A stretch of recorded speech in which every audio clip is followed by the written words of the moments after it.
Ito pa, oh, yung pisngi, oh. Yung pisngi ng salmon, no? Uy! Buhay pa.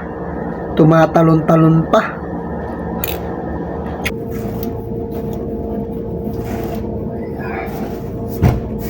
Yun, oh. What's up mga kasimpol? Ito, kakauwi ko lang sa trabaho at Huwebes ngayon, ayan. Kakadating ko lang, inaayos ko agad tong aking yung ipapakargo ng mga gamit. Dahil nga malapit na iuwi ko, kailangan ko na ipakargo yung mga gamit ko rito. Medyo marami. Hindi ko kakayanin isabay sa flight. Kaya kailangan kong ipakargo. Tulad nito, yung air cooler na binigay ng aking boss. Sayang to. Kaya iuwi ko sa Pilipinas. Tapos heto pa, oh. Lababo. Iuwi ko rin to. Magagamit ko to sa Kapinpin Mini Farm. O, di ba? Ito yung huling issue sa amin na blanket. Ayan. Inisyuhan kami. So, iuwi ko rin. Siya ang ilalagay ko sa sa ilalim. Ito. Magagamit ko rin to sa Kapinpin Mini Farm. Sa bibiling kong kubo. Malaki yung karton na to. Yan, 600 by 600 by 900. Yan. So, unahin ko na tong lababo. Isusunod ko tong air cooler. Sana magkasya. Medyo mataas tong air cooler. Yan, nakasaksak pa yata. Sino ba yung yan? Mataas yung air cooler mga kasimpol.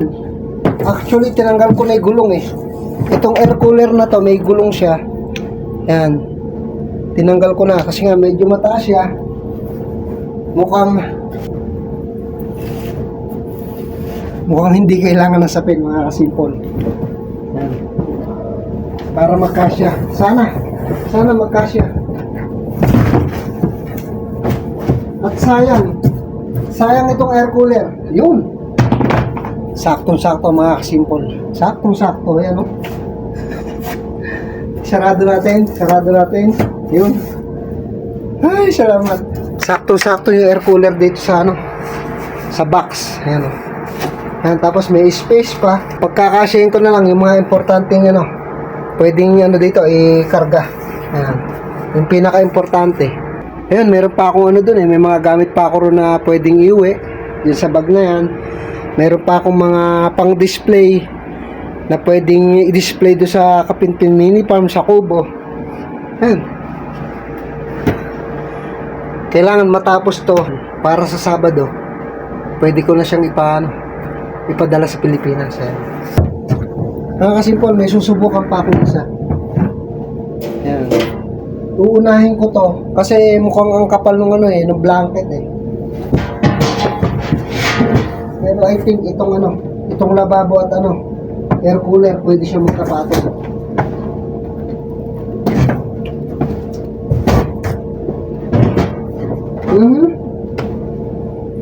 Buti na lang. Ayan. Medyo malaking space yung yung kinain ng air cooler, pero yun ang pinaka-importante mga kasimpol. Mahal sa atin ang air cooler. Ayan. Magagamit din yan sa Kapinpin Mini Farm doon sa Kubo. Tulad nito, ayan mga siya, mga pangsabit sa wall. Yan ito nyo ba yan? Yan, pan display to. Pwede to sa Kapinpin Mini Farm pagka may kubo na ako doon. Yan.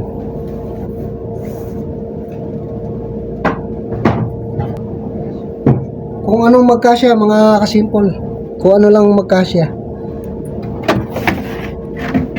Tsaka medyo masikip itong kwarto. Siguro ito na lang sa pang-ibabaw pag isasarado na yung karton. Ito pa mga kasimpol. Ayan. Maganda kasi to. Siya, yero siya na parang ang design niya luma Parang lumang yero siya na may mga ganito, ayan Hawaii. Ito pa, meron pa rito. The Endless Summer. Ayan. Summer Escape. Magandang i-display to sa Kapinpin Mini Farm. Di ba? Ito pa oh. Ayan oh. Mga pangsabit sa wall. Ayan oh. Sana magkasya mga kasimple. Ito kasi hindi ko naman to binili. Yung air cooler nga, bigay ng boss ko. Tapos yung mga pan-display. Dati kasi meron akong part-time job. Naglilinis kami ng mga tindahan na ano, yung ano na ba, yung hindi na nag-ooperate. May mga papakanabangan tulad ng mga pan-display. Ayan. Mga figurine. Ayun. Nakukuha namin yun. So, hindi ako gumastos dito. Kaya, ayun. Ipapadala ko. Tulad nito, ito.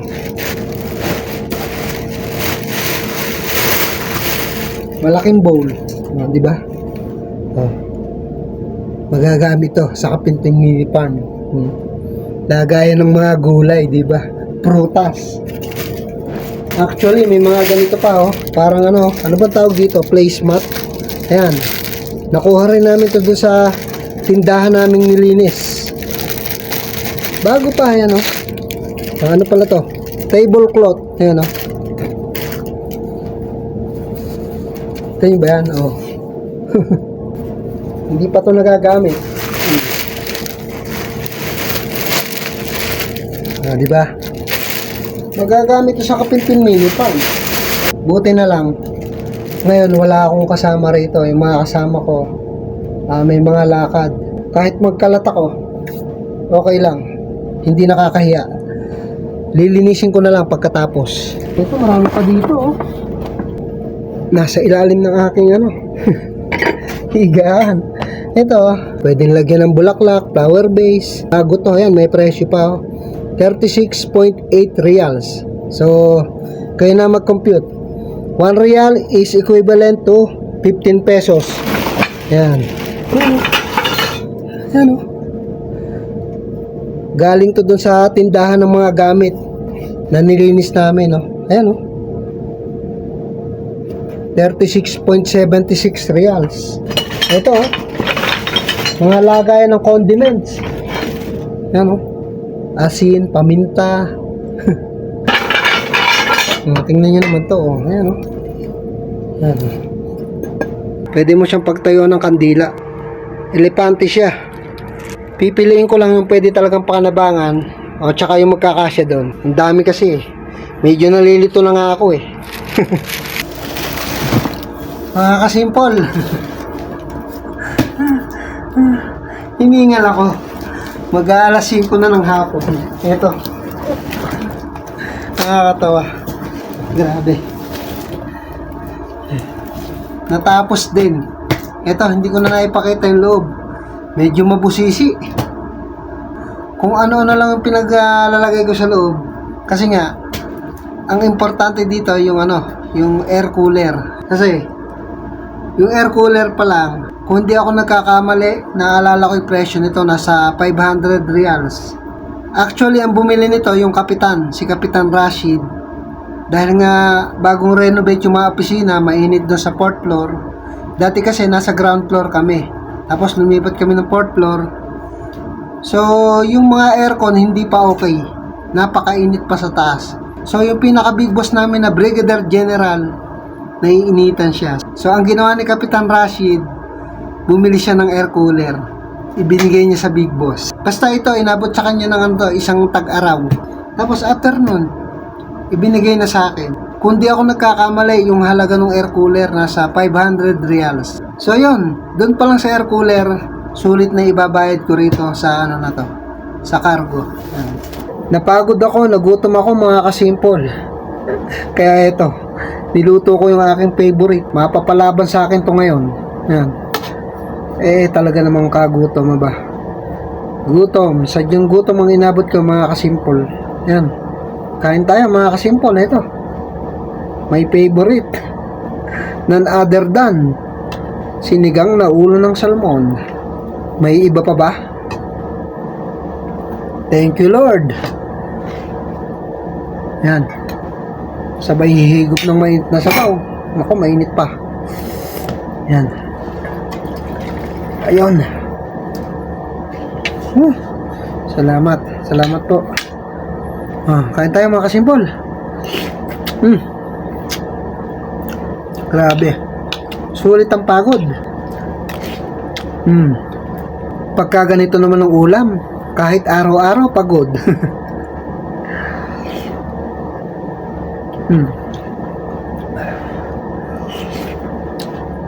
Higop na sabaw. Actually, bukas pa sana ako magluluto nito kasi nga Biyernes. Ayan. Kalimitan talaga nagluluto ako ng masarap na ulam pagka Biyernes. Kasi rest day. Ayun, pahinga, kaya masarap kumain. Kumbaga, isang linggong trabaho, ayun, masarap ang ulam ko pagka rest day. Parang reward talaga sa sarili. Kaya malimit akong magluto ng ulam na masarap. Yun talagang espesyal ba para sa akin. Biyernes.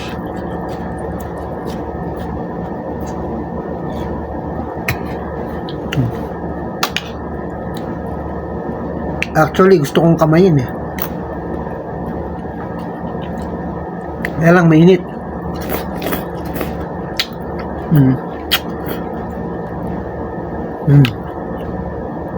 Kain tayo mga kasimpol. Grabe.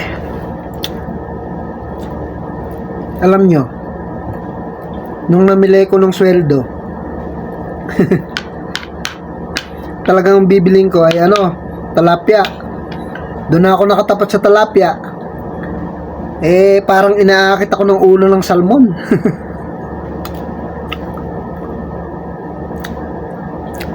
Ang plano ko talagang bilhin, talapia. Nung makita ko yung ulo ng salmon, nako, wala na. Dito na ako napatingin. Ito na ang hinawakan ko. Ulo ng salmon na ang nadampot ko.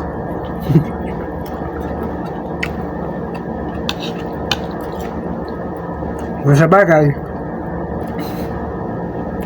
sa Pinas, maraming talapia.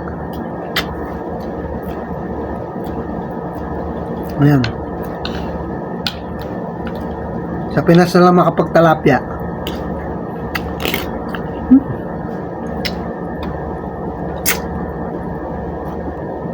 Pagkasarap mga kasimpol yan, Yung mata, mata ng salmon.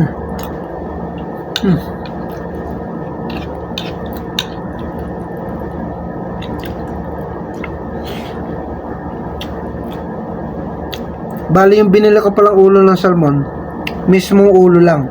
Wala yung tinik na pinagtanggalan ng salmon fillet. Ayun. Buong ulo lang to.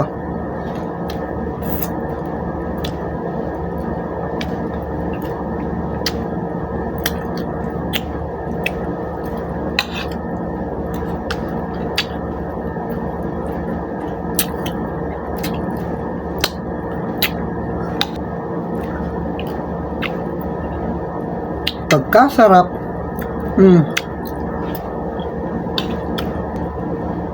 Labanos, where are you? Yan.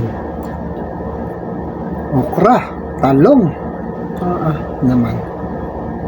Tanggal ang pagod mga kasimpol. Tanggal ang pagod. Bukas maglalaban naman. Ito pa, yung pisngi, Yung pisngi ng salmon, Uy! Buhay pa. Tumatalon-talon pa.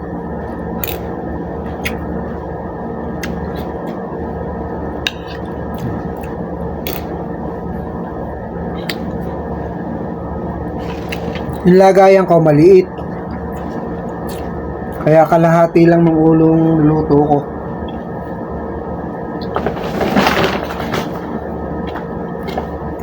Maapo kasi.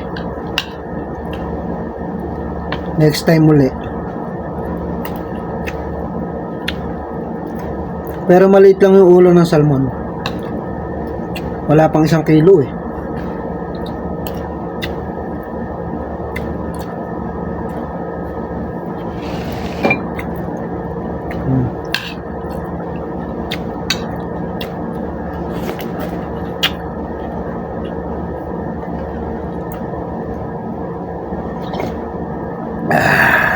Ang sarap.